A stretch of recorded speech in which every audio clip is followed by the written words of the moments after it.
आज घरामध्ये पूजा आहे. सून सकाळी लवकर उठून घरातल्या कामाला लागली होती. पूजामध्ये आरतीच्या वेळी ताट हातात पकडले होते. ताट हातातून खाली पडले. तिथे असलेले सर्व लोक बोलायला लागले, कसली सून आहे, आरतीचे ताट पण खाली पाडले. पती पण रागावला. सासूबाई एवढंच म्हणाली, हळूहळू शिकेल. सर्व जेवण करण्यासाठी बसले. सर्वांना सून जेवण पाणी देत होती. पतीचे काही दोस्त आले होते. पती ओरडत होता, कधी म्हणत होता कोल्ड्रिंक आण, कधी हे आण. सासू सुनेला कधी काही मागत होती, कधी काही नाही. सून बिचारी सकाळपासून उपाशी होती. इकडे तिकडे पळण्याच्या नादात जेवणाचे ताट पडले. पती रागाने पत्नीला कानाखाली मारत म्हणाला, अडाणी बाई, तुला एवढं पण काम होत नाही.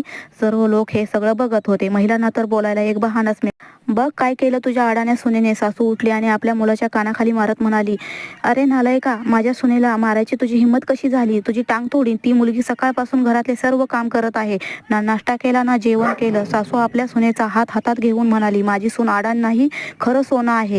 तात्पर्य, चुकी कुणाच्या पण हातून होऊ शकते. कुणाला कमी समजू नका. नात्यामध्ये मान आणि सन्मान खूप महत्त्वाचा.